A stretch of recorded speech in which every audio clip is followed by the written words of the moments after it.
Bom dia, boa tarde, boa noite. Vai começar mais uma aula aqui do Astronomia em 3, 2, 1. A gente vai hoje tratar sobre o tensor de Einstein. A gente vai começar com uma motivação e depois fazer o desenvolvimento analítico da geometria diferencial para poder apresentar esse tensor, ok? Para a gente contextualizar e tentar apontar onde que essa aula se encaixa dentro de algum paradigma conceitual didático, importante lembrar que falar sobre o tensor de Einstein pressupõe que a gente está analisando a relatividade geral.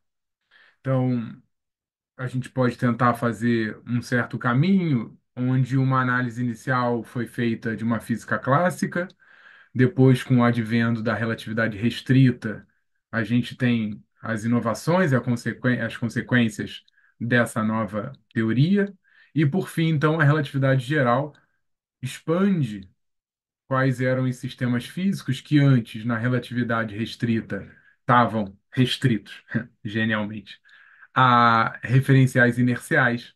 Agora, na relatividade geral, também vão ser abarcados referenciais não inerciais. E dentro desse contexto de referenciais não inerciais, a gente vai encontrar, então, uma equivalência da gravitação. Em específico, quando se fala sobre física clássica, o que é importante aqui trazer para essa aula de hoje é o conhecimento do desvio de geodésicas, certo? Então, essa equação que está aí, a derivada total no tempo de segunda ordem do desvio entre geodésicas, vai ser igual a menos esse tensor de rank 1, ou seja, esse vetor contravariante, vezes esse outro tensor misto aqui no caso, que vai ser formado pelas derivadas parciais. Isso vai trazer para a gente uma ideia de Laplaciano, vai, a partir daqui, a gente poder encontrar uma relação com a equação de Poisson na presença de matéria, equação de Laplace na ausência de matéria. De fato, ele é então associado a derivadas segundas do potencial gravitacional lá na física clássica. Potencial gravitacional que vai estar relacionado com a força gravitacional entre dois corpos através da força newtoniana. Então, esse tensor K e J, ele representa essa gravitação dada pelas derivadas parciais segundas do potencial e, de novo, que vai estar relacionado com a equação de Poisson.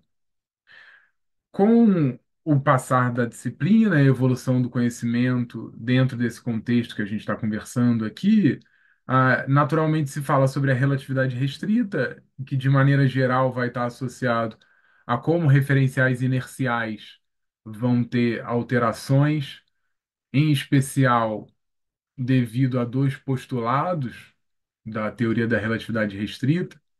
Se a gente quiser colocar num contexto maior, um- uma consequência natural, de fato, uma interpretação que pode se ter, mas como consequência natural dos experimentos de Michelson e Morley, que indicam a velocidade da luz no vácuo absoluta igual ao valor c, e isso vai levar então a consequências como uma nova transformação, que são as transformações de Lorentz. Deixo aí apontado aulas em outros episódios que tratam sobre isso especificamente.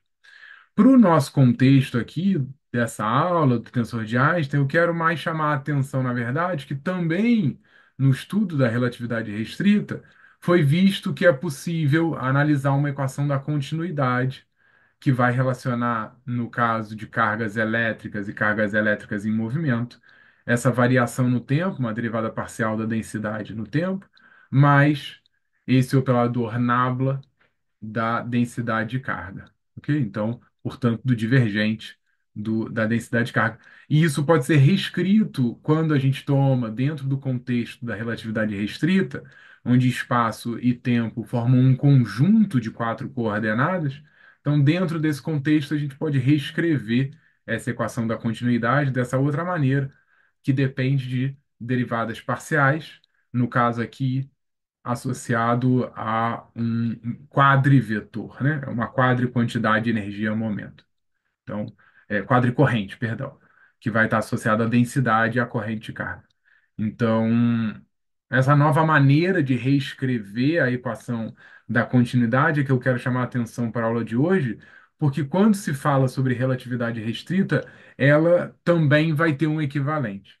Mas antes de falar disso, eu quero apontar que a gente, a princípio, para essa aula, já sabe que a equivalência que vem da física clássica, que está aí na esquerda, das derivadas segundas totais, do desvio das geodésicas, na relatividade geral, no contexto da relatividade geral, vai ser dada pela derivada absoluta segunda, em relação não mais ao tempo, porque o tempo não é mais um parâmetro na relatividade, ele é uma coordenada. Então, nesse caso aqui, dado pelo arco dessa geodésica, ok? Então, o elemento de linha que vai estar associado a esse arco vai tratar, então, esse novo parâmetro, o arco da curva geodésica, como sendo o parâmetro no qual a derivada absoluta é estabelecida. E aí a gente tem uma nova equação de desvio de geodésicas. Como eu apontei já, a derivada segunda absoluta dos desvios, aí vai ser igual a, aí toda essa quantidade à direita do igual.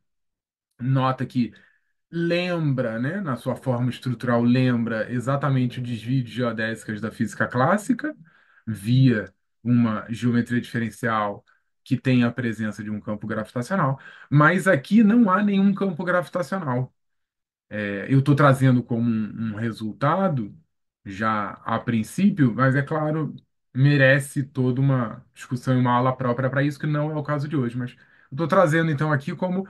é, um dado já de entrada da nossa análise de que a equação dos desvios de geodésicas na relatividade geral vai ser dado pela derivada segunda absoluta dos desvios dessas geodésicas, e isso vai ser igual a menos o tensor de Riemann, já trato também aqui como conceituado, vezes componentes associadas aos vetores, né, tensores de rank 1 desses desvios, tá? Então, a gente pode, tal qual lá na física clássica, a gente definir um certo tensor K e J lá no caso, aqui de novo a gente vai poder também definir um tensor, esse K estilizado aí, que vai ser IK dado as componentes, e que vai descrever esse termo vai ser composto pelo tensor de Riemann e essas outras componentes desses vetores associados à geodésica. Então, nota, aquilo que lá na física clássica era uma derivada segunda do potencial, na relatividade geral está associado ao tensor de Riemann.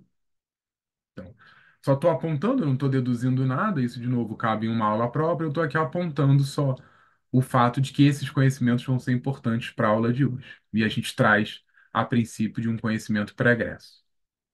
Se, por um lado, essas estruturas matemáticas vão descrever certas quantidades próprias da relatividade geral, é importante também trazer para a aula de hoje uma outra discussão que também merece todo um estudo à parte. Então, de novo, né, aqui eu estou delimitando o conhecimento para dizer onde a gente se encontra para, de fato, aí sim começar com a parte matemática.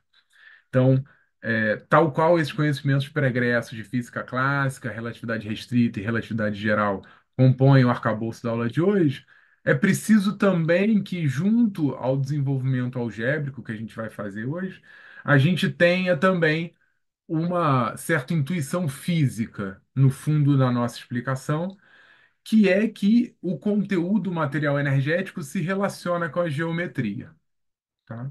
Eu não estou deduzindo isso, repito, está dentro desses conceitos iniciais que podem ser encarados como revisão ou como conhecimentos que a gente tem que tomar a priori, mas que podem ser analisados com mais calma. Estou só aqui apontando que também é associado à aula de hoje o fato de que na relatividade geral há essa associação entre geometria e o conteúdo material energético. Essa é uma figura bastante usada, né, do ponto de vista didático, que tenta apontar essa curvatura, a gente acabou de falar do tensor de Riemann, né? Essa curvatura como a fonte da gravidade, ou aquilo que é a origem do que a gente sente como interação gravitacional. São maneiras de tentar descrever o fato de que, como eu mostrei no slide anterior, aquilo que na física clássica é a força gravitacional, no sentido de associado ao laplaciano do potencial escalar gravitacional, na relatividade geral, isso vai ser dado pelo tensor de Riemann, que está associado à curvatura. Portanto, a gente cria essa noção de que a curvatura é o que vai dar a gravidade, tá? Bom, agora já começando a nos encaminhar para a parte algébrica e as quantidades matemáticas, eu agora aponto o fato de que na relatividade geral, para garantir essa o nosso princípio, né, da relatividade, de que as leis físicas vão ter que valer para qualquer referencial, a gente vai ter que trocar aquilo que são, aquilo que é obtido por derivadas parciais, que não são tensores, por, de fato, derivadas que sim são tensores. Então, a gente vai trocar derivadas parciais por derivadas covariantes, certo? Então, a, a equação que descreve a conservação do momento-energia, ao invés de ser dado por uma derivada parcial do tensor momento-energia, vai ter que ser dado pela derivada covariante desse tensor, certo? Então, aquele operador de Rom J ali vai ter que se transformar num operador nabla I, com o cuidado de entender e também de conhecimentos pregressos que esse nabla aqui não é como a gente poderia pensar um vetor tridimensional. Ele é uma derivada covariante, ok? Ele obedece às transformações de componentes tensoriais. Então, para a gente resumir, então, o que a gente está encontrando aqui é que a conservação do tensor momento-energia que carrega essa ideia, né, de que há uma conservação do ponto de vista material energético, essa equação é dada pela equação de baixo, derivada covariante do tensor momento-energia igual a zero, certo? Então, é isso que a gente está apontando aqui. De novo, não estou deduzindo, estou apontando. Por outro lado, se a gente lembra desses conhecimentos pregressos de que a derivada na física clássica, a derivada total do desvio de geodésicas era igual a esse vetor, a esse tensor K e J, e que na ausência de matéria, ou seja, no vácuo, isso é igual a zero, na relatividade geral, a equação equivalente, a equação que descreve esses desvios de geodésicas, vai ser a derivada absoluta segunda dos desvios. Isso vai ser igual a esse tensor K estilizado, que a gente lembra aí, está baseado no tensor de Riemann, e que na ausência, então, de matéria, ou seja, no vácuo, isso daí é igual a zero, certo? Então, na ausência de curvatura, isso daí vai ser igual a zero. Bom, a equivalência na física clássica da contração desse tensor K e J clássico, fazendo a contração então K e I igual a zero, isso é exatamente o, a equação de Laplace. Ela vai descrever para a gente então que o laplaciano do potencial escalar gravitacional vai ser igual a zero. Tá? Então, a contração desse tensor leva a essa consequência. A pergunta, então, seguinte é: tal qual na física clássica, no vácuo, na ausência de matéria, a contração desse tensor que descrevia a gravidade, a contração dele apresentou a equação de Laplace, como é que vai ser então na relatividade geral? Como é que a contração desse tensor K estilizado, que descreve a gravidade na relatividade geral, como é que o que que a contração dele igual a zero vai trazer para a gente? A gente encontra então que ele ser igual a zero vai necessariamente fazer com que o tensor de Hit seja igual a zero, tá? Então, de uma certa maneira, a equação de Laplace está para a física clássica como o tensor de Hit igual a zero está para a relatividade geral. Estava bebendo uma água só. Esse, até aqui, então, a gente pode encarar um pouco como revisão e aquecendo os motores para o que a gente quer analisar. E por que que eu digo isso? Porque se do lado esquerdo a derivada covariante do tensor momento-energia, sendo igual a zero, descrevia a equação da conservação de, de matéria e energia, o que que é referente à geometria a gente vai ter? Então, vê se está evidente para você. Assim, eu estou falando, mas não vejo, né? Se está fazendo sentido para você, mas espero que esteja. Estou tentando explicitar da melhor maneira possível isso aqui. O que eu estou querendo apontar é, lembrando dos slides anteriores, a gente está dentro de um paradigma onde matéria e energia está associado ao espaço-tempo, à geometria do espaço-tempo. Por um lado, a gente tem que a equação da conservação é dada pela derivada covariante do tensor momento-energia ser igual a zero. Aí a gente busca, então, a equivalência na parte geométrica. O que que é essa derivada covariante? É em relação a quem? Então, o primeiro passo que a gente tem que dar é esse: é encontrar quem é a equação que descreve vácuo, quem é a equação que descreve ausência de matéria. Quando a gente faz isso, analisando as equações dos desvios de geodésicas clássica e da relatividade geral, a gente percebe que a equação de Laplace equação na física clássica, na relatividade geral vai ser dada pelo tensor de Hit igual a zero. Então, o tensor de Hit aparentemente é essa quantidade que a gente quer derivar de maneira covariante e igualar a zero. Isso é uma esperança, a nossa primeira intuição vai indicar isso, porque se lá no conteúdo material energético a derivada covariante do tensor momento-energia era igual a zero, o que vai ser então na parte geométrica? Então, aparentemente, a gente poderia tentar investigar se a derivada covariante do tensor de Hit é igual a zero. Se ou for, então a gente pode garantir que são proporcionais o tensor momento-energia e o tensor de Hit. Eles trazem matematicamente essa intuição física de que conteúdo material energético está conectado com a parte geométrica do espaço-tempo, ok? Se, repito, a derivada covariante do tensor de Hit for igual a zero. Esse é o nosso objetivo hoje. Espero que esteja evidente para você o fato de que a nossa busca pela análise da derivada covariante do tensor de Hit, a busca em saber se ela é igual a zero, está baseada no fato de que a gente quer o equivalente geométrico da equação de cima, da derivada covariante do tensor momento-energia ser igual a zero. Então, vamos investigar. Vamos investigar se a derivada covariante do tensor de Hit é mesmo igual a zero. E repito, se o for, então o tensor momento-energia é proporcional ao tensor de Hit. Muito bem, vamos começar essa nossa empreitada. Demos-nos as mãos, cerremos fileiras e vamos com calma aqui.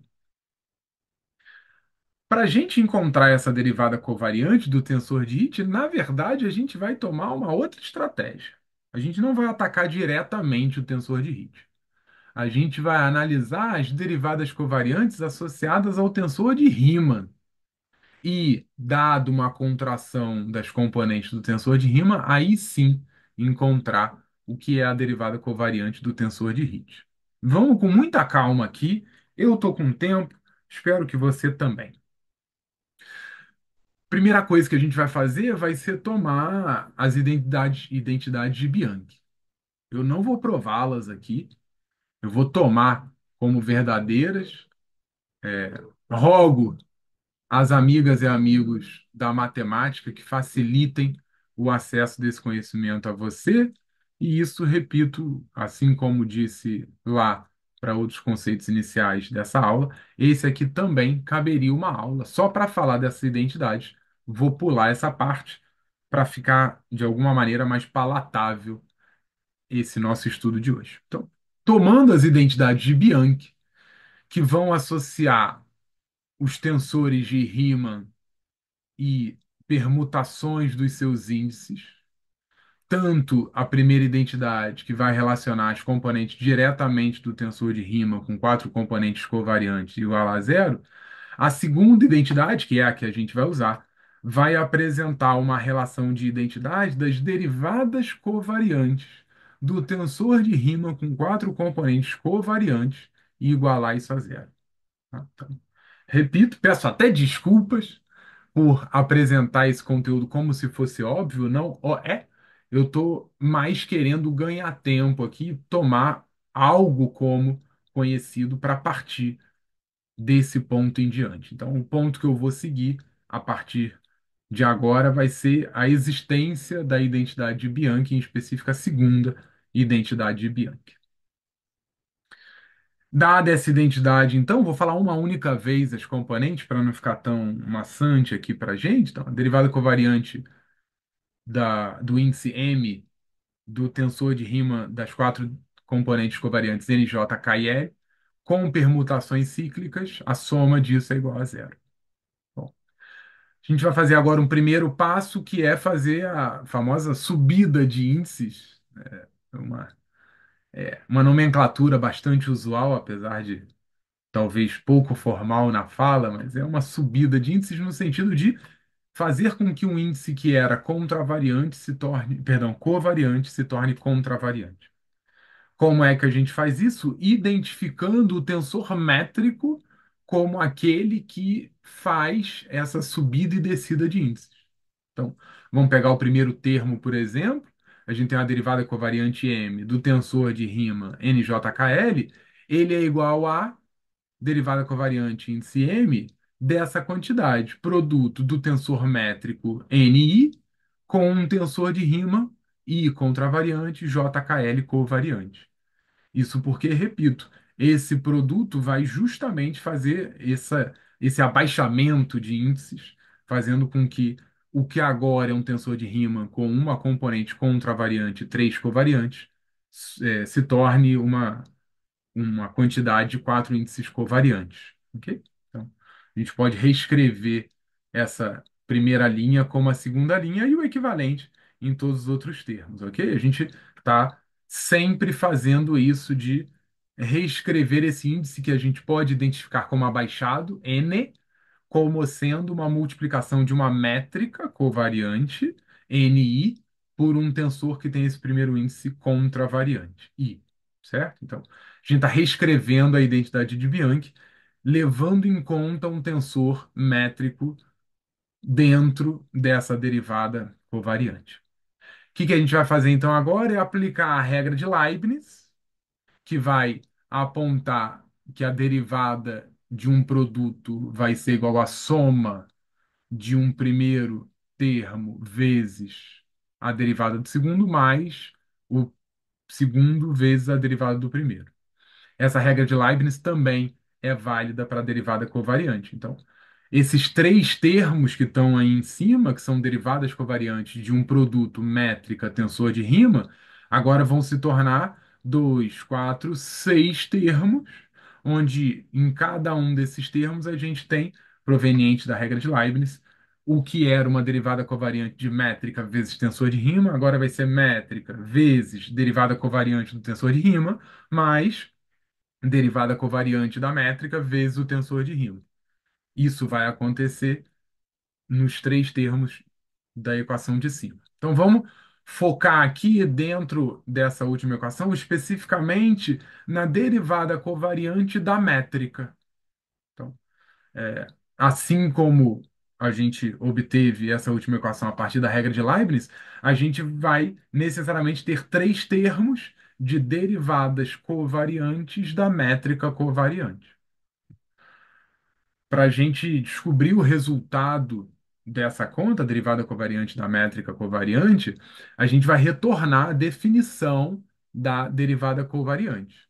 A derivada covariante, a gente vai lembrar que é a derivada parcial da quantidade com as conexões métricas associadas a essa quantidade, com os índices correspondentes e ajustados de maneira correta, certo? Então, isso daí é a própria definição da derivada covariante aplicada no tensor métrico.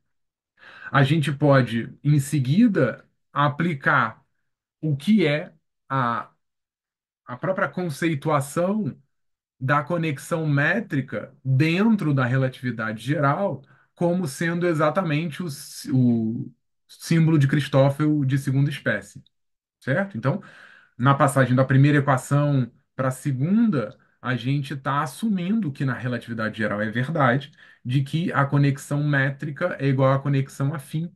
Portanto, a conexão é igual ao símbolo de Christoffel de segunda espécie. Então, a gente vai ter, eu não vou falar cada um dos termos, mas a gente vai ter, em geral, a derivada parcial do tensor métrico, que foi o primeiro termo da derivada covariante, e depois a gente vai ter uma soma de derivadas parciais dentro da conceituação do símbolo de Christoffel de segunda espécie, multiplicado pelo tensor métrico respectivo a cada um dos termos da derivada covariante. Então, toda essa equação daí é consequência dessa definição. Fazendo algebrismo básico aqui em seguida, a gente tem uma diminuição da quantidade de termos, alguns deles vão poder ser simplificados, e aí a gente, por fim, faz, ainda assim, reconhece alguns deles com valores iguais, sinais diferentes. A gente tomou também ao longo desse algebrismo o fato de que o tensor métrico é simétrico, certo? Então, termos como, por exemplo, GMK é igual a GKM, tá? A gente pode tomar essa definição do tensor métrico por ser simétrico, e aí a gente cancela alguns termos. Por fim, só sobra então a derivada parcial GKL em relação à coordenada xm menos GKL em relação a xm. De novo, estamos usando aqui o fato de que o tensor métrico é simétrico, e isso daí é zero. A gente tem um termo menos ele mesmo, certo? Então, gente acabou de provar aqui que a derivada covariante do tensor métrico é igual a zero. A gente vai chamar isso de covariantemente constante, certo? Então, a métrica é covariantemente constante. A derivada dela é igual a zero. Portanto, quando a gente retorna à nossa segunda identidade Bianchi reescrita à luz da regra de Leibniz, cada um desses três termos que tem como parte uma derivada covariante da métrica vai se anular. Então, esses três termos daí vão ser igual a zero. Só vão sobrar, então, aqueles termos que são métrica vezes derivada covariante do tensor de Riemann.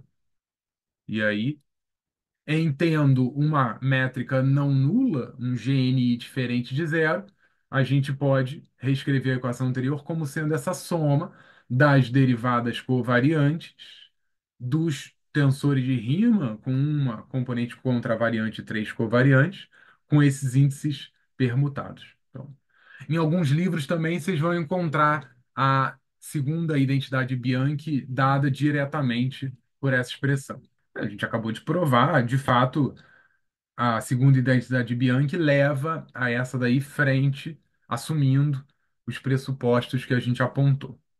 Bom, lembra, aqui a gente está querendo, não percamos de vista o nosso objetivo inicial, que era encontrar a contração do tensor de Riemann para encontrar o tensor de Hit, porque a derivada covariante do tensor de Hit era o nosso objetivo. A gente queria saber se ela é igual a zero. É isso que a gente está investigando.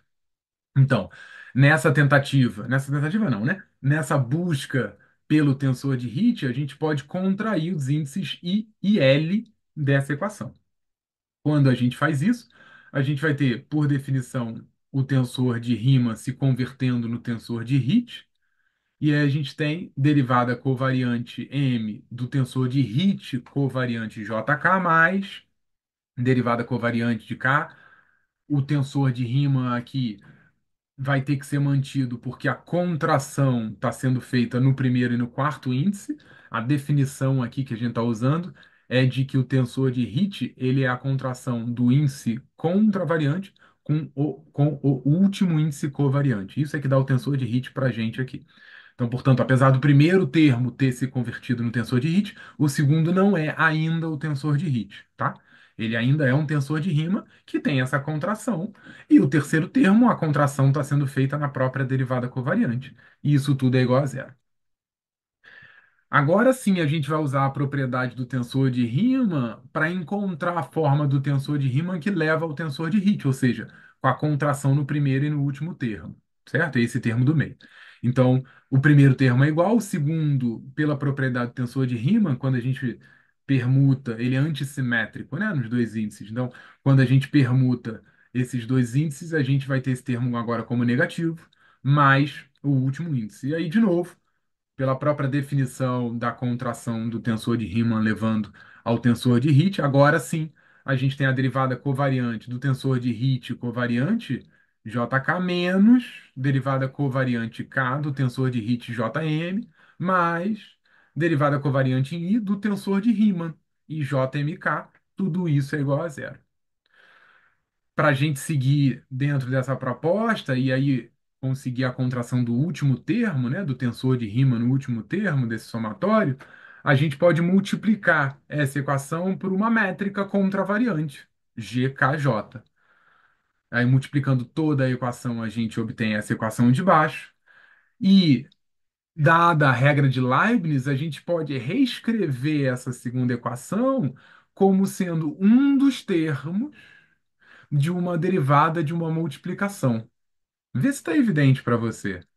Então, esse termo de cima, que era um GKJ, derivada covariante de RJK, ele é um dos termos que aparecem numa derivada covariante. Estamos olhando para a linha de baixo agora. O que aparece numa derivada covariante de GKJRJK, porque a derivada covariante disso vai ser regra de Leibniz. O primeiro vezes a derivada do segundo, mais a derivada do primeiro vezes o segundo.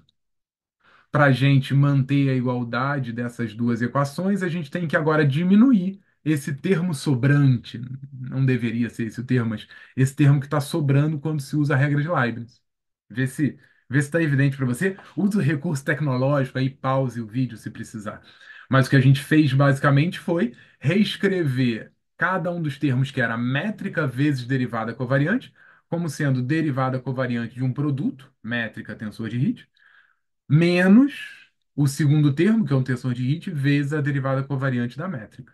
Então, a gente obtém toda essa equação, e no último termo ainda é o tensor de Riemann que a gente tem. Claro, a gente vai reconhecer que, de novo, aparecem derivadas covariantes de métrica, e a gente já identificou que esse é um resultado a priori conhecido. Só tomar cuidado, porque o que a gente demonstrou agora há pouco foi a derivada covariante do tensor métrico covariante ser igual a zero. Para a gente provar que a derivada covariante do tensor métrico contravariante também é igual a zero, a gente pode tomar essa estratégia daqui, a derivada covariante do Levi-Civita a derivada covariante de um tensor que tem componentes constantes, isso é necessariamente igual a zero. Esse tensor é dado por definição em termos, pode ser escrito em termos da métrica, e aí regra de Leibniz de novo, derivado do primeiro vezes o segundo, mais o primeiro vezes o derivado do segundo.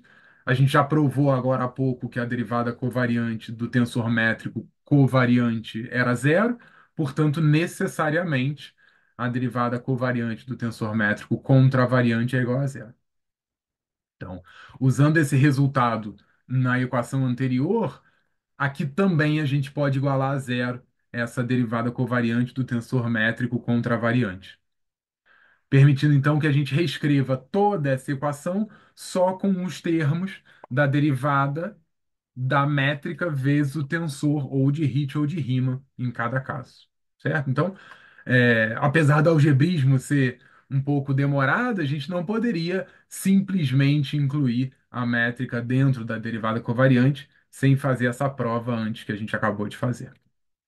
Bom, é, ao analisar esse termo, métrica contravariante vezes tensor de Hit, a gente pode identificar o escalar de Hit. Definição do escalar de Hit. Então, essa contração aí vai levar a gente a esse escalar. Reescrevendo então a equação anterior, é interessante que a gente tem derivadas covariantes de cada um dos termos associados à geometria diferencial e análise de curvaturas. Então, a gente vai ter Primeiro termo, a derivada covariante em M do escalar de Hit, menos a derivada covariante em K do produto métrica contravariante e tensor de Hit, mais derivada covariante em I do produto métrica contravariante do tensor de Riemann e JMK. Essa equação, então, foi obtida diretamente a partir da original, que foi, por sua vez, obtida a partir da segunda identidade de Bianchi. Perceba que quando a gente faz o, a subida de índice do segundo termo, a gente vai encontrar um tensor de Hit misto, e a mesma coisa lá no tensor de Riemann, a gente vai encontrar um tensor de Riemann misto, dois índices contravariantes, dois índices covariantes. Vamos deixar um pouco mais limpa a tela aqui e a gente pode identificar agora essa equação que basicamente a gente está reescrevendo a equação anterior. Repito, talvez o interessante aqui de chamar a atenção seja é uma equação que depende do escalar de Hit, do tensor de Hit e do tensor de Riemann. E não percamos de vista, mais uma vez chama a atenção, a gente está querendo aqui encontrar no final a derivada covariante do tensor de Hit e ver se ela é igual a zero. Bom, é, quando a gente contrai, mais uma vez, os índices do tensor de Riemann, a gente vai poder identificar agora o tensor de Hit não só no segundo termo, como no terceiro também, certo? Então, a gente tem aí derivada covariante em M do escalar de Hit menos derivada covariante em K do tensor de Hit Km misto, menos a derivada covariante em I do tensor de Hit misto IM e contravariante M covariante. Tá? Isso é igual a zero.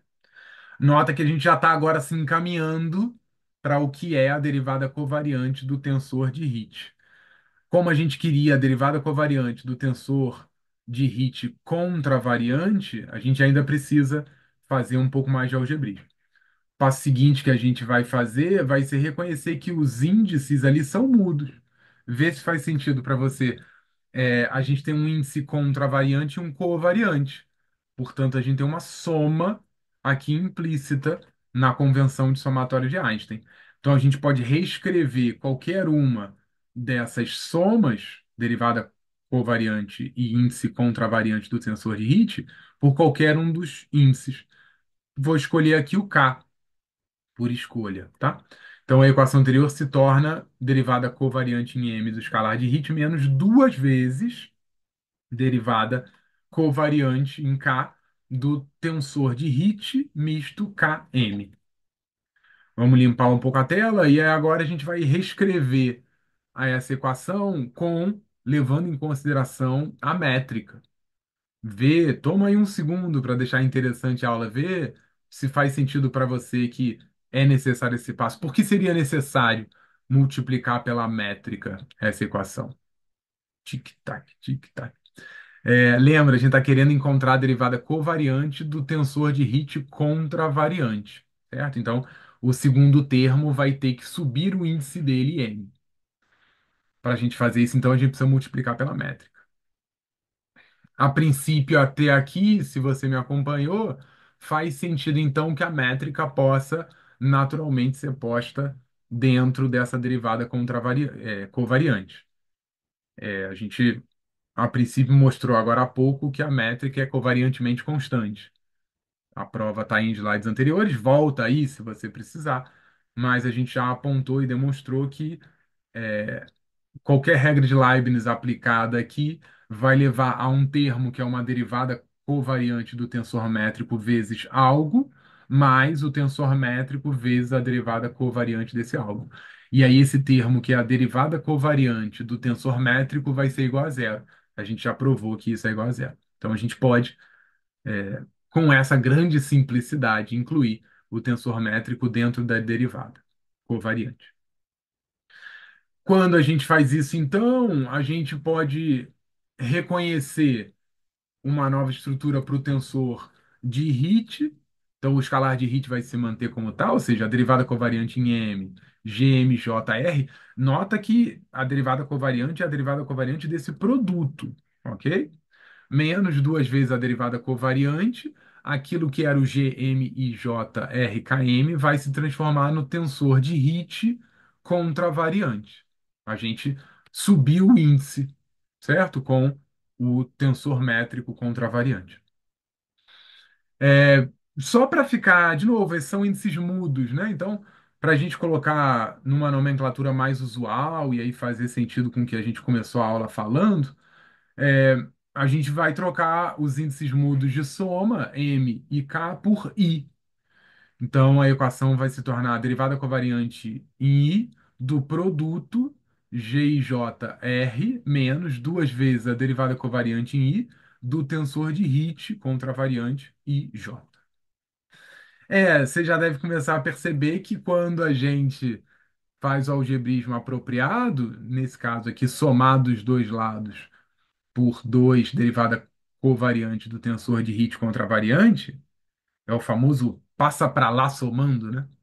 Quando a gente faz isso, a gente já identifica o nosso objetivo, que era a derivada covariante do tensor de Hit contra a variante, e a gente já percebe então que isso não é igual a zero. Dividindo dos dois lados por 2 e invertendo aqui a ordem desses termos da igualdade, a gente tem que a derivada covariante do tensor de Hit contra a variante é igual a meio da derivada covariante do produto tensor métrico IJ escalar de Hit.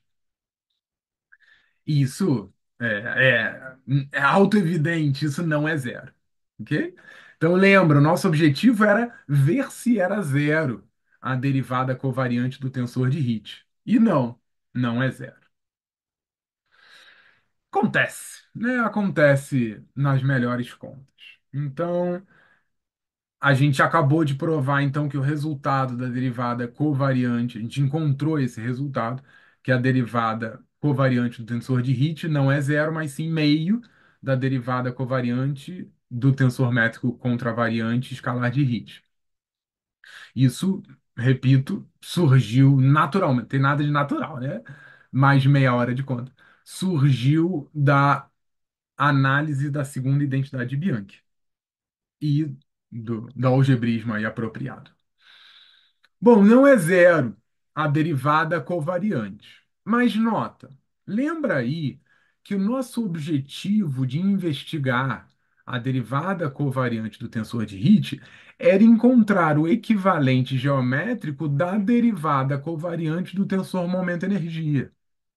Então, a gente nunca quis provar que era zero. A gente quis analisar se era zero, porque se fosse zero, então o tensor momento-energia era proporcional ao próprio tensor de Hit. Bom, em não sendo, em não sendo zero, perdão. Bom, em não sendo zero, o que que a gente pode fazer para encontrar, então, o que que é igual a zero, ou seja, a derivada covariante do que é igual a zero, a gente pode voltar à nossa análise, essa equação anterior, e diminuir por essa quantidade meio derivada covariante de IJR dos dois lados, é o famoso passar para lá diminuindo, e aí a gente tem uma soma de derivadas covariantes, soma de termos com derivadas covariantes, e isso é igual à derivada covariante da soma desses termos.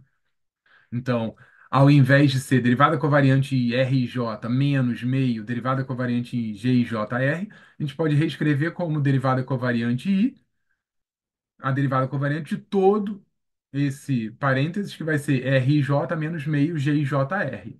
Aí sim, agora sim, a derivada covariante disso é igual a zero. Pronto. Agora a gente encontrou a nossa equivalência. Lembra? A gente queria algo cuja derivada covariante fosse zero.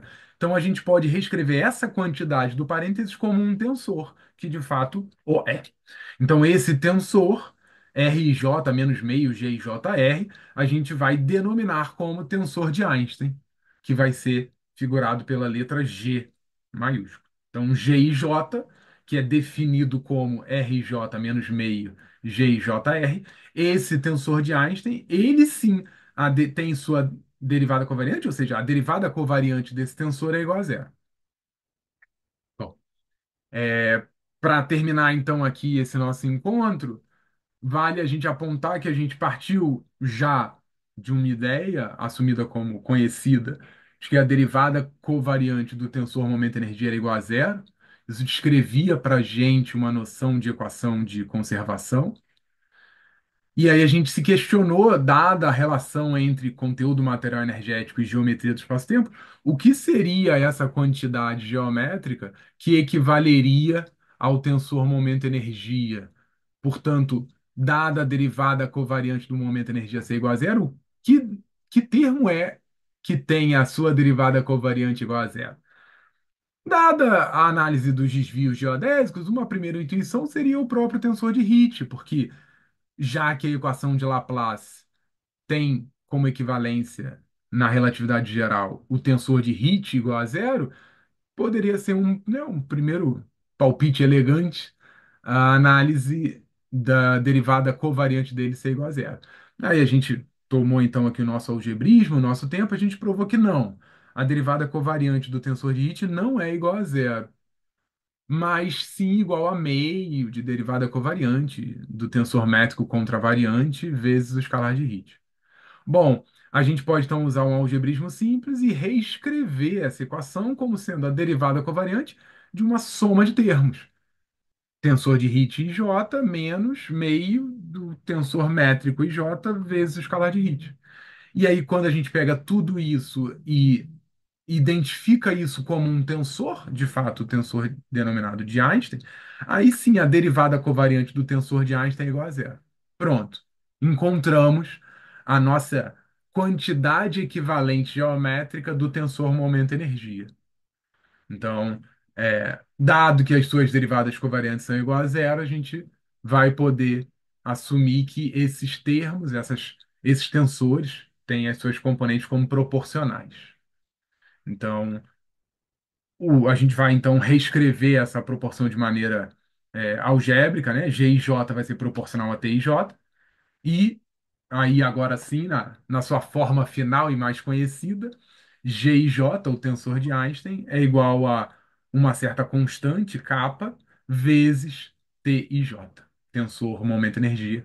E aqui é a, o grande próximo degrau desse conhecimento que a gente está desenvolvendo aqui, são as equações de Einstein. Então, as equações de Einstein, agora numa forma matemática, vão descrever essa conceituação de relação entre conteúdo de matéria-energia e geometria do espaço-tempo, de tal maneira que o tensor de Einstein ele é igual a uma constante vezes o tensor momento-energia, certo? Bom, era aqui que eu queria chegar para essa aula, e aí a gente fica aí à disposição na Astronomia em 321 para qualquer dúvida, crítica ou sugestão. Tá ok? Vou ficar por aqui então, até uma próxima. Muito obrigado.